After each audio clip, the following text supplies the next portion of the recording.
नमस्कार, news express देख रहे हैं आप। आपके साथ मैं हूं खुशबू राय। एक कहावत है, निरोगी काया घर में माया। सेहत को ही सबसे बड़ा धन माना गया है। हेल्दी नहीं रहेंगे तो वेल्दी भी नहीं रह पाएंगे और हेल्दी रहने के लिए अच्छा और शुद्ध खाना बहुत जरूरी है। लेकिन बाजार में ऐसी कोई चीज नहीं बची जिसमें मिलावट ना हो। खाने की चीजें भी इससे अछूती नहीं रही।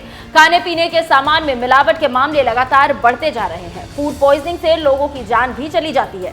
ऐसे में ये मसला बेहद गंभीर हो चला है और इसे केंद्र सरकार ने भी माना है कि खाने में मिलावट के मामले नजरअंदाज नहीं किए जा सकते। केंद्रीय मंत्री प्रहलाद जोशी ने तो जेपी नड्डा को ही चिट्ठी लिख दी है।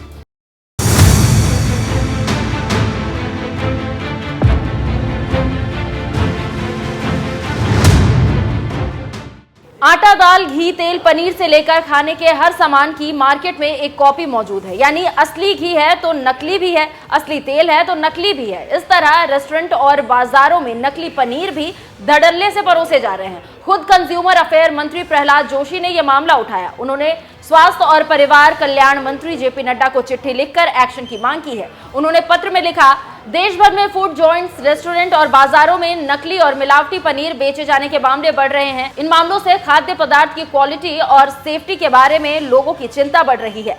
नेशनल कंज्यूमर हेल्पलाइन पोर्टल पर उपभोक्ताओं ने इस मामले में कई शिकायतें भी दर्ज कराई है, जिनसे देश भर में नकली और मिलावटी पनीर बेचे जाने के बढ़ते ट्रेंड का पता चल रहा है। ऐसे नकली और मिलावटी खाद्य पदार्थों के सेवन से सेहत को गंभीर नुकसान हो सकता है। फूड सेफ्टी स्टैंडर्ड्स के मामले food safety and standards act 2006 के तहत आते हैं। इसलिए मैं आपसे जरूरी कदम उठाने का अनुरोध कर रहा हूं, जिससे देश भर में फूड सेफ्टी स्टैंडर्ड्स का पालन हो। प्रहलाद जोशी ने अपने सोशल मीडिया हैंडल एक्स पर लेटर भी शेयर किया। उन्होंने पत्र में इस बात पर जोर दिया कि मिलावटी पनीर लोगों के स्वास्थ्य के लिए गंभीर खतरा पैदा कर सकता है। ये न केवल उपभोक्ताओं के साथ धोखा है, बल्कि खाद्य सुरक्षा मानकों का भी उल्लंघन है। उन्होंने स्वास्थ्य मंत्रालय से इस मामले में तुरंत कार्रवाई करने और सख्त कदम उठाने की मांग की है, ताकि ऐसी गतिविधियों पर रोक लगाई जा सके। प्रहलाद जोशी के इस कंसर्न पर लोगों के रिएक्शन भी सामने आए। लोगों ने इस पर सरकार को ही घेर लिया और लिखा, केंद्र सरकार ने खुद ही नकली पनीर को एनालॉग पनीर के रूप में मंजूरी दी है, अब किस बात की चिंता।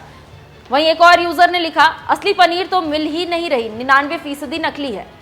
तो किसी ने लिखा, हेल्थ मिनिस्टर क्या कर रहे हैं, आपको इस मामले में कार्रवाई करनी होगी। मिलावटी पनीर जहर से कम नहीं होता, यह हमारी सेहत को बेहद गंभीर नुकसान पहुंचाता है।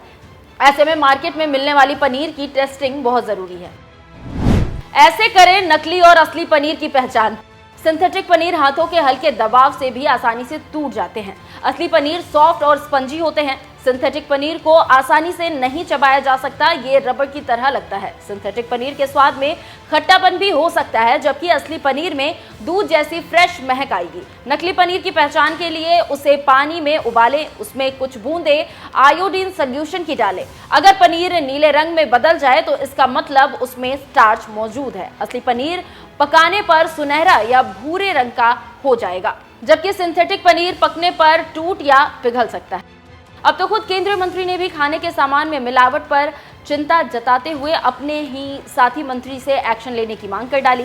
सरकार का ध्यान फूड सेफ्टी की ओर दिलाया। ऐसे में देखना होगा कि सरकार इस मामले को गंभीरता से लेकर सच में इस पर कोई सख्त कदम उठाएगी या नहीं। बहरहाल आपके इस पर विचार क्या है, हमें कमेंट कर जरूर बताइएगा। नमस्कार।